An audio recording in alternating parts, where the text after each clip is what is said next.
Seja muito bem-vinda, muito bem-vindo a mais um conteúdo do nosso canal. Meu nome é Adriane Lima e o tema de hoje é Contrato de Prestação de Serviços, que é um tema muito solicitado nos treinamentos em que eu realizo. O tema é focado na consultoria para projetos de adequação LGPD.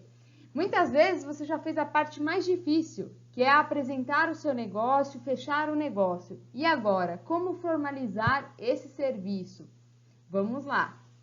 Hoje nós abordaremos o que significa advocacia preventiva, o que prevê o Código Civil em termos de elementos contratuais e também um possível exemplo para que você possa seguir ao redigir o seu contrato. Comente no chat deste vídeo se é a primeira vez que você assiste a um conteúdo meu, ou se já assistiu outro, se participou de algum curso que eu lecionei ou algum webinar. Comente aí a respeito.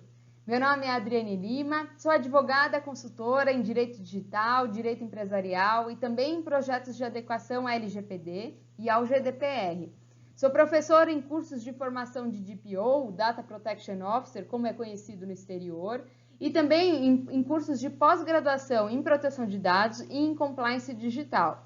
Sou DPO, sou Lead Implementer da ISO 27701, que trata da gestão de privacidade de dados, diretora do Comitê Jurídico da NPPD, que é a Associação Nacional dos Profissionais de Privacidade de Dados, membro da Comissão de Estudos da ABNT e também mestre em Administração e Desenvolvimento de Negócios pela Universidade Mackenzie. Convido todos a curtir as minhas redes sociais e ficarem sabendo dos próximos eventos, os próximos webinars e cursos que eu desenvolvo. Para aprender o universo jurídico de uma forma descomplicada e ficar sabendo dos próximos cursos que eu realizo, inscreva-se aqui no link da descrição desse vídeo e também acompanhe a agenda de cursos que está no meu perfil no Instagram, Prof. Adriane. Quando falamos da advocacia preventiva ou advocacia consultiva, nós estamos falando que é melhor prevenir do que remediar. Então, vale a contratação de uma advogada, de um advogado, numa fase de contrato, que vai identificar para você os principais riscos jurídicos no seu negócio e, eventualmente, prever via contrato possíveis mitigadores. Ou seja, você previne hoje uma possível dor de cabeça no futuro. Um contrato bem redigido e formalizado é essencial para dar conforto a ambas as partes. Isso porque você evita interpretações incorretas no futuro a respeito de alguma condição, também evita desgaste comercial, eventuais prejuízos à reputação da marca, da empresa e também prejuízos financeiros. Quando falamos de contrato, um princípio muito importante é o pacta sunt servanda, que nada mais é do que o acordo feito entre as partes, se não for proibido em lei, é o que é estabelecido entre elas, então é o que vale. O artigo 104 traz o seguinte do Código Civil: a validade do negócio jurídico requer agente capaz, ou seja, esse contrato tem que ser formalizado por uma pessoa que entenda o que está sendo estabelecido neste contrato, não pode ser um menor, não pode ser uma pessoa que seja interditada também, e o objeto deve ser lícito, não pode ser proibido em lei. Para entender melhor, é necessária, assim, a contratação de um advogado para que te oriente da melhor forma possível em relação à sua realidade.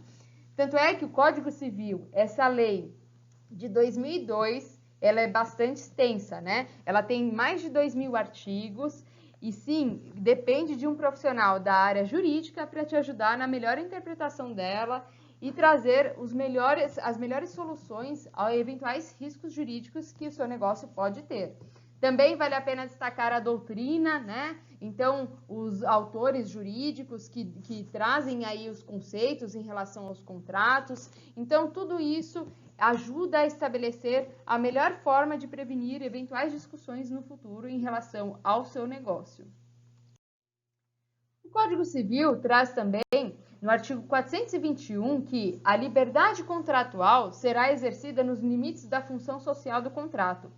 Essa cláusula teve uma alteração e foi acrescentado o texto pela Declaração de Direitos de Liberdade Econômica, uma lei bastante recente, que é a Lei de Liberdade Econômica, basicamente, a Lei 13.874 de 2019, que alterou o Código Civil, e traz a liberdade das partes contratarem, ou seja, de estabelecerem as condições comerciais e isso ser transmitido também no contrato entre elas.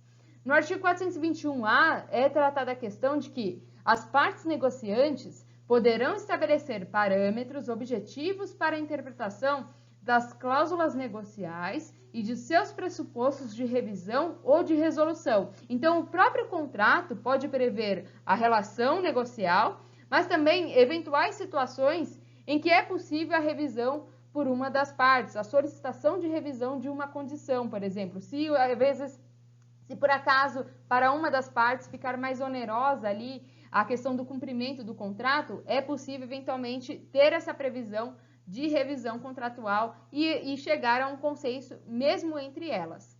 Também a alocação de riscos, eventuais riscos, as partes podem já definir e tratar como será dirimida a questão, né? Não trazendo para o Poder Judiciário a questão, é tratada a questão mais no âmbito extrajudicial, no acordo entre as partes, inclusive determinando aí, pré-estabelecendo a arbitragem, né, para que você não tenha que recorrer ao Poder Judiciário, que eventualmente demora bastante tempo para solucionar eventual lide, aí, eventual conflito que as partes possam ter.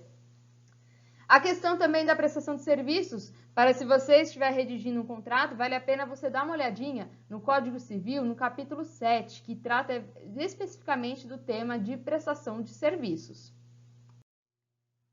Um possível exemplo que você pode seguir em relação ao contrato de prestação de serviços, aí na temática de consultoria de projetos de adequação à LGPD, pode seguir um possível esqueleto da seguinte forma.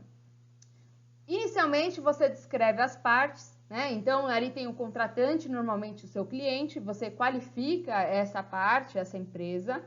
A contratada, que é a sua consultoria, então você também classifica, coloca quem que vai representar a sua empresa, a sua pessoa jurídica. Inicialmente também vale você destacar qual que é o objeto desse contrato, sobre o que esse serviço trata, né? Então, um possível exemplo aqui que eu trago para vocês é o seguinte: o presente instrumento, ou seja, o contrato que é estabelecido, tem por objeto a prestação de serviços relacionados à assessoria para adequação à LGPD, que é a Lei 13.709 de 2018, por parte da contratada. Ou seja, a contratada é quem vai prestar o serviço à contratante, no seguinte âmbito: na assessoria em relação à adequação à LGPD.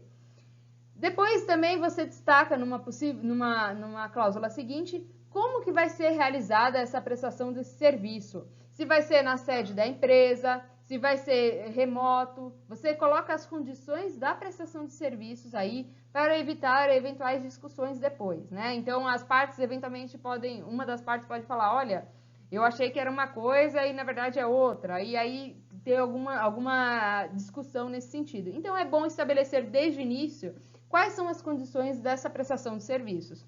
Quais vão ser os dias em que esse serviço será prestado, também é bastante indicado já descrever no contrato. Em seguida, há a descrição das obrigações da contratada, a sua consultoria. Vale você destacar quais as metodologias que você vai utilizar na prestação desse serviço.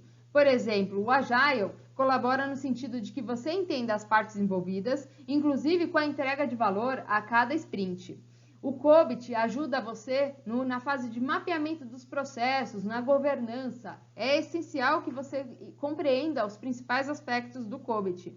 O ITIL também colabora no sentido do gerenciamento de incidentes e, eventualmente, questões mais ligadas à tecnologia da informação. O sistema de gestão de proteção de dados, por exemplo, também pode ser destacado nessa cláusula, que é o SGPD. É um framework muito utilizado no projeto de adequação ao GDPR, o Regulamento Europeu. Inclusive, nós tivemos uma turma recente para lecionar quais são os documentos essenciais para demonstrar conformidade à LGPD. Ou seja, nós fizemos um DPARA aqui no nível Brasil. Inclusive, nós temos uma nova turma em setembro. Então, caso você tenha interesse, procure no Simpla, Portal do Treinamento SGPD. É um curso prático para quem quer colocar a mão na massa e também demonstrar para o seu cliente quais são os documentos que você pode entregar para demonstrar conformidade à LGPD. Também é possível você destacar aqui quais são as normas ISO que você vai se basear. Por exemplo, a ISO 27001, que trata da questão da segurança da informação, a 27701, que trata da gestão de privacidade. Então, para evitar eventuais interpretações no futuro, é possível que você destaque aqui quais são as metodologias que você vai se basear. Você também pode destacar como se dará a análise dos dados pessoais que são tratados pela sua cliente, né? Então, você pode destacar que os dados são controlados pela sua cliente, mas que eles serão analisados nesse contexto de projeto de adequação à LGPD. Então, você pode também descrever quais são os entregáveis desses serviços para demonstrar também valor ao seu cliente. Aqui também você pode destacar agora quais são as obrigações da sua contratante, da sua cliente. Então, você pode destacar, por exemplo, a realização do pagamento dela, a questão de cumprimento das cláusulas do contrato e também, eventualmente, se você precisar de um espaço físico ou virtual, né, num ambiente mais digital, você pode também prever aqui alguma situação. Claro que você pode prever outras obrigações, né? Então, esse campo é bastante aberto. Então, eventuais situações que você queira já destacar no contrato, já coloque, então, nessas cláusulas de obrigações da contratante. Também é possível você destacar como que esse serviço será pago, se será pago mensalmente, ou se será pago a cada sprint, ou se será pago a cada entrega. Então, você pode definir numa cláusula como que se dará o pagamento desse serviço. Também vale você destacar quando que inicia esse serviço. Então, você pode colocar o início, né, a data de início e também a data final. Eventualmente, um ano de projeto de adequação, tendo em vista a fase de avaliação, do plano de projeto de adequação e do projeto em si. Então, você pode especificar o início e o fim desse contrato. Também é possível você estabelecer hipóteses de término deste contrato. Então, você pode estabelecer se caso uma das partes não cumprir o contrato, pode ser finalizado o contrato, mas também, eventualmente, se uma das partes está agindo incorretamente, que seja estabelecido um prazo de correção. E caso esse prazo não seja respeitado, aí sim vira a terminar o contrato. Então, tudo isso também é possível de ser estabelecido em contrato. Também é possível a definição de uma multa contratual. Caso haja o descumprimento, há a incidência de uma possível multa. E se as partes não chegarem a acordo sobre alguma questão do contrato? É possível pré-estabelecer a arbitragem, mas também, se recorrer ao Poder Judiciário, a definição da competência. Qual será a cidade em que ocorrerá o juizamento dessa ação? Também esse contrato deve ser assinado por ambas as partes, ou seja, contratante e contratada, com data de assinatura deste contrato e também pelas testemunhas, ou seja, a assinatura dessas testemunhas é essencial para que você demonstre que é um título executivo extrajudicial também, ou seja, você pode recorrer a uma ação judicial mais rápida se tiver que recorrer ao Poder Judiciário. Essas foram as principais observações aos contratos de prestação de serviços envolvendo consultorias de projetos de adequação à LGPD. Mas vale destacar que é necessária a contratação de um advogado para que te oriente conforme a sua realidade sobre possíveis riscos jurídicos, técnicos e também possíveis mitigadores e que você faça um contrato bem formalizado entre as partes. Se você gostou deste conteúdo, curta o vídeo, compartilhe com amigos, fique à vontade para compartilhar no seu perfil, nas redes sociais. Meu muito obrigada à sua participação e aguardo você no próximo encontro. Muito obrigada, até lá!